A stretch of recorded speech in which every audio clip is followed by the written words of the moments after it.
Oke, Bismillah. Assalamualaikum warahmatullahi wabarakatuh. Waalaikumsalam. Teman-teman, ketemu lagi dalam Samase Talks.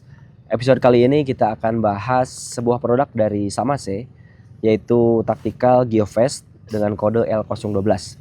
Nah, selain bahas produk, kita bakal bahas juga bagaimana sebuah produk bisa benar-benar ngedukung aktivitas seseorang ya, terutama aktivitas outdoor seperti memancing. Nah, bersama kita sudah bergabung teman-teman dari komunitas mancing Bait Boys, sebuah komunitas mancing di Bandung, komunitas mancing anak muda yang lagi aktif sekarang melakukan beberapa kegiatan mancing yang nanti teman-teman bisa kunjungi juga di akun Instagramnya.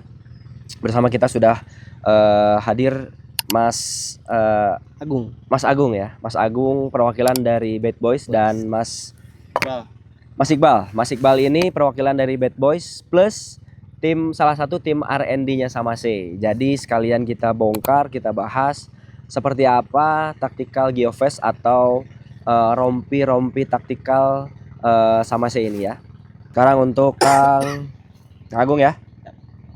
Oke, dengan Kang Agung dulu nih. Ya, siap. Kang Agung, sejak kapan nih mulai menekuni hobi mancing? Sebetulnya kalau saya pribadi saya pribadi tuh mancing itu dari SMA tuh udah mulai kayak anak-anak nongkrong itu kayak mancing-mancing di kolamnya di siapa. Cuman untuk lebih mendalaminya itu di 2 tahun ke belakang kayak mancing lagi tapi lebih intens aja gitu. Nah, akhirnya anak-anak ya udah kita intensin aja nih sih mancing nih, bikin acara rutinan kayak gitu. Oke, berarti 2 tahun ke belakang lah ya. Betul. Cuman mendalami secara teknis dan lain-lainnya setelah itu ya. Betul. Oke. Terus zaman sekarang tuh banyak anak muda yang hobinya tuh running, hiking, cycling gitu, riding. Terus kenapa Mas Agung lebih milih mancing sebagai hobi spesifik gitu? Oke.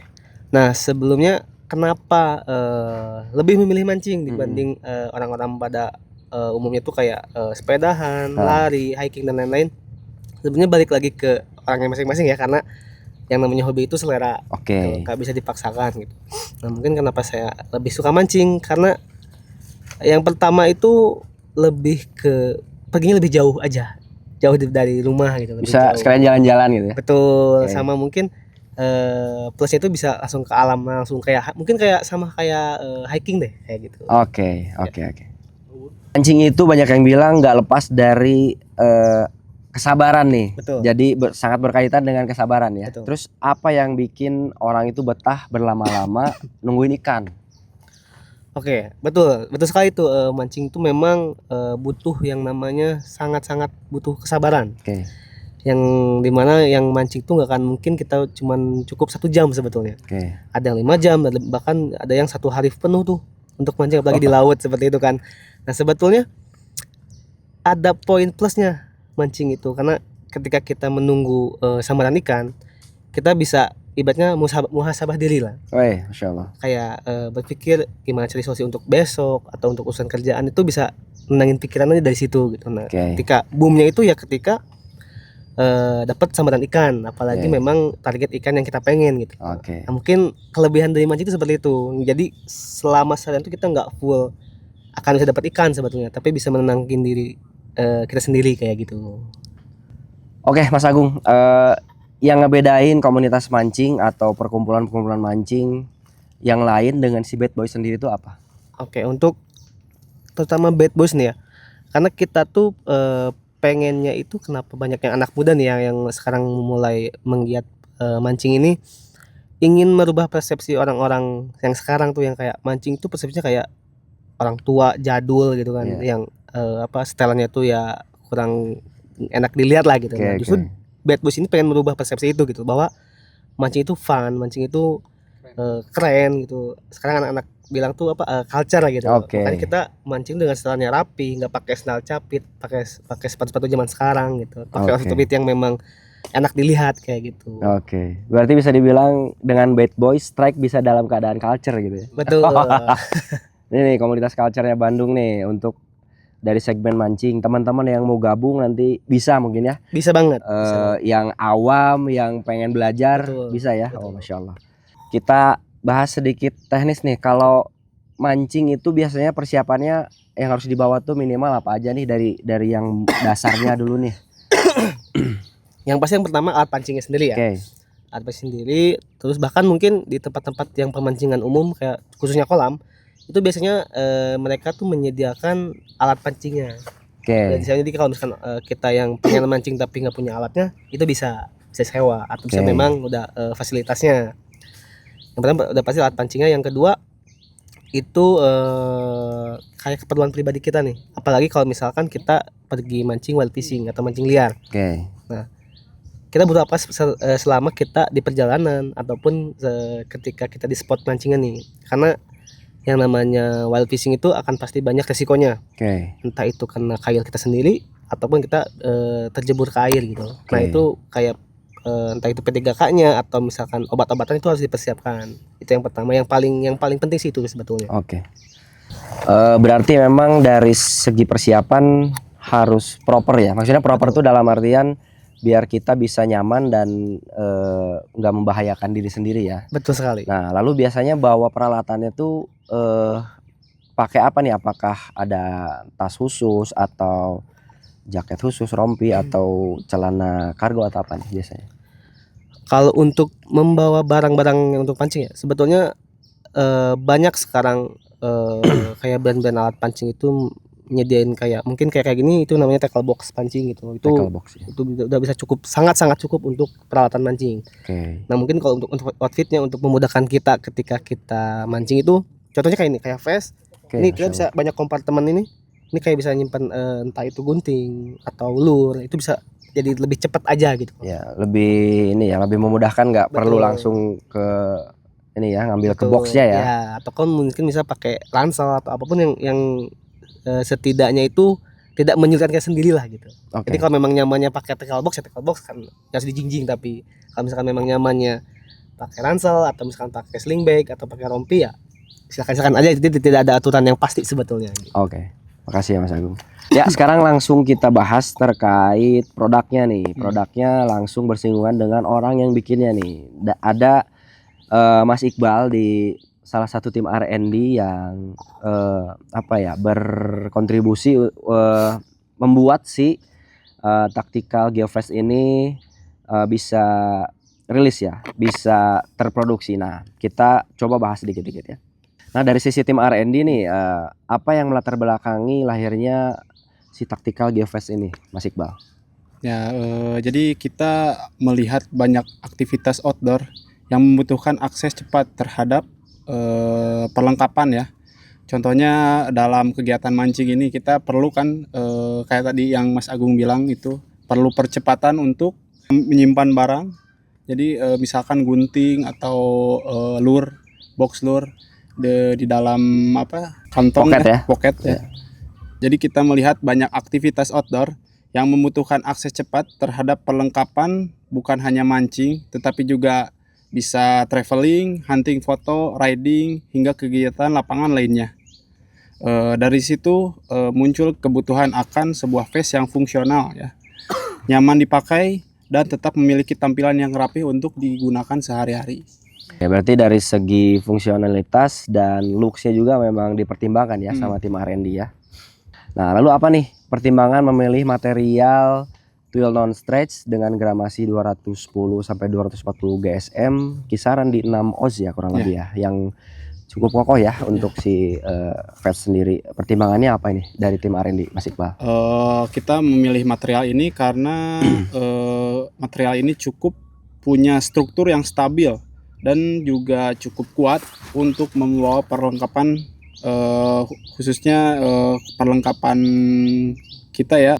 Material ini kami pilih karena kita rasa cukup punya struktur yang stabil dan cukup kuat untuk membawa perlengkapan harian. Ketika pocket terisi, bentuk vest tetap terjaga dan tidak mudah melar atau berubah bentuk. Di sisi lain, gramasi tersebut masih cukup nyaman digunakan dalam aktivitas bergerak. Pengguna mendapatkan keseimbangan antara durability dan kenyamanan. Oke, berarti memang dari gramasi sudah dipertimbangkan untuk ketahanan, durability, karena memang medannya juga outdoor lah ya. Hmm. Hal-hal yang bisa terjadi itu bisa diminimalisir dengan durability si bahan ini ya. Nah, lalu ada, kita buka sedikit ya, ini si vestnya nih. Ini ada 4 kompartemen di depan, 1, 2, 3, 4 nih. Sebenarnya fungsinya sendiri itu menempatkan 4 pocket di depan dan 1 pocket di bagian dalam. Ini ada pocket di bagian dalam juga ya teman-teman. Tujuannya tuh apa nih Pak Iqbal? Tujuannya karena kita ingin setiap pocket punya fungsi yang jelas. Pocket depan memudahkan akses barang ya. Jadi pocket yang depan itu untuk mempercepat pengambilan akses barang. Nah ini 4 ini kita jadi misalkan bisa untuk simpen HP, yang ini bisa simpen tang ya, tang. Atau yang sebelah sana itu bisa nyimpen apa aja, bisa kayak nyimpen cemilan atau apa. Oke. Ya. Nah untuk yang bagian dalam itu bisa dipakai simpen yang hal yang penting-penting seperti HP ya, Oh iya ya. lebih aman. Oke, dari Mas Agung sendiri nih, ketika pertama kali pakai si Tactical Geofest ini untuk mancing, bagaimana kesan Mas Agung nih setelah cobain pakai nih untuk langsung mancing gitu? Yang saya rasain dari tadi pagi nih, saya pakai dari Ya. pagi nih sampai sekarang siang tuh cukup nyaman, nggak terlalu panas. Kalau misalkan panas pasti semua panas ya, karena kita yang namanya mancing pasti langsung kena terik matahari dong. Oke. Nggak bisa dipungkiri lah itu. Iya ya. Cuman dari segi kenyamanan saya bilang ini oke banget, nggak tidak gerah berlebihan lah. Biasanya kalau saya pakai rompi, saya juga punya rompi juga, kadang basah banget bagian belakang pinggang tuh pasti basah banget gitu. Oke. Tapi ini tidak terlalu gerah. Sama yang kedua, dari pocket-pocket yang ada ini sangat-sangat membantu untuk ya pemancing-pemancing gitu. Mungkin dari di luar dunia mancing pun masih akan pakai gitu, seperti itu. Oke. Tactical Geofest ini kan identik dengan pria yang aktif gitu ya, yang kegiatannya di outdoor gitu ya, mancing lah, terus urban outdoor gitu. Lalu apa sih yang menurut Mas Agung sama Mas Iqbal, apa sih yang perlu dimiliki oleh seorang pria? Karakter apa yang harus dimiliki oleh seorang pria di zaman ini gitu? Versi Mas Agung sendiri deh. Nah, menurut saya pribadi yang pertama sudah jelas itu tanggung jawab kepada siapapun, terutama kepada anak dan istri ya, dan orang tua gitu. Yang kedua, punya komitmen atau punya konsisten yang lebih baik gitu. Karena percuma kalau kita sudah dewasa melakukan satu hal apapun tapi tidak dengan konsistennya, itu menurut saya tidak akan pernah jalan. Apalagi kita punya banyak ide tanpa ada eksekusi pun itu sama aja, mau sebagus apapun idenya itu. Oke, Masya Allah Mas Agung. Versi Mas Iqbal nih, karakter yang harus dimiliki seorang pria di zaman sekarang tuh kayak gimana Mas Iqbal? Karakter yang perlu dimiliki oleh pria dewasa, yang pertama itu kita harus menepati janji ya. Janji pada siapapun, pada orang tua, pada diri kita sendiri, pada kerjaan gitu ya, pada apapun lah, kita pokoknya harus menepati janji. Kalau kita mengingkari janji, pasti orang lain juga bakal gak percaya lagi gitu pada apa yang kita katakan, apa yang kita janjikan. Oke, makasih Mas Iqbal. Oke, pertanyaan terakhir ya. Gimana nih menurut Mas Angga sama Mas Iqbal, ketika sebuah hobi yang memang kita sukai gitu ya, terus kita tekuni, bisa berjalan dan tidak mengganggu tidak mengganggu kegiatan-kegiatan lainnya, terutama hal-hal yang memang lebih prioritas gitu, kayak kerjaan, ibadah mungkin. Gimana cara ngaturnya gitu?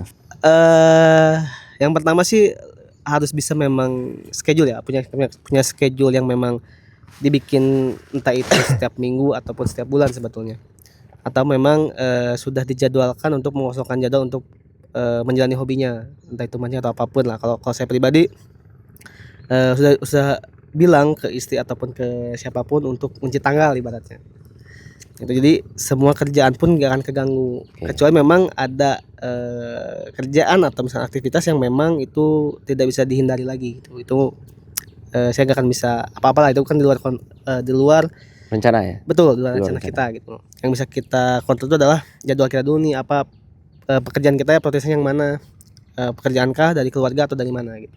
Setelah itu memang sudah beres dan bisa dilanjutkan dengan hobi, kenapa enggak gitu. Oke. Versi Mas Iqbal.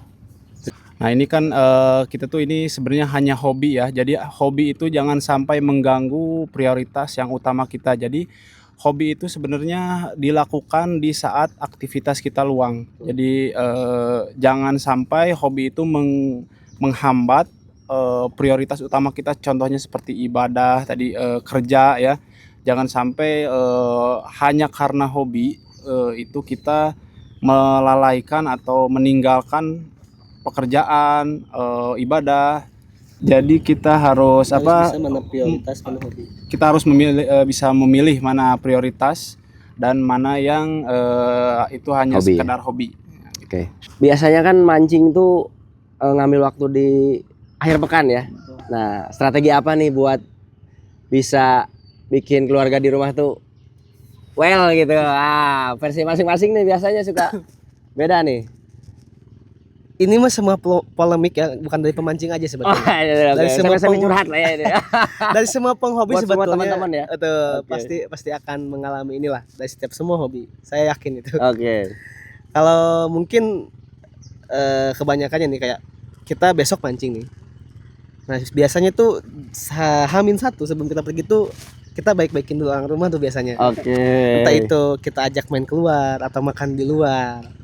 Nah, kalau misalkan memang tidak ada waktu H-1 nih, nah biasanya kita sesudah kita mancing Setelahnya, besoknya misalkan, atau sudah mancing kita hari ini pulang, nah besok kita kayak main yuk kemana gitu, main kemana gitu. Oke. Seperti Masya Allah. itu sih. Versi Mas Iqbal mungkin bisa berbeda. Sepertinya kayaknya sama ya. Sama ya? Sama ya rata-rata kayak gitu. Jadi 2 hari sebelum atau sehari atau 2 hari sebelum berangkat mancing, biasanya kita suka ajak main dulu anak sama istri gitu ya, supaya dilancarkan izinnya gitu ya, keluar surat izin mancingnya ya, biasanya kayak gitu. Kadang kalau misalkan sebelumnya kita nggak bisa, sesudah beres mancing kita Oke. ajak jalan lah, anak sama istri main. Sama sih, sama kayak Mas Agung. Oke. Insya Allah.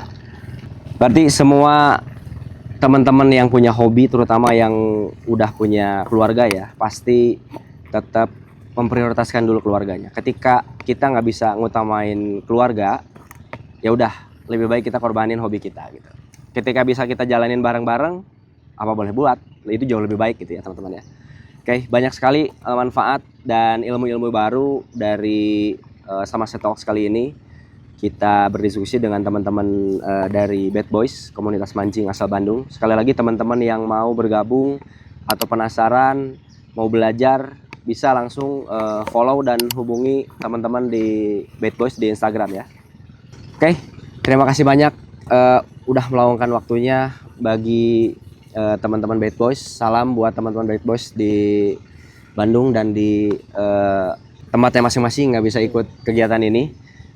Insya Allah kita bertemu di Sama Talks berikutnya. Assalamualaikum warahmatullahi wabarakatuh.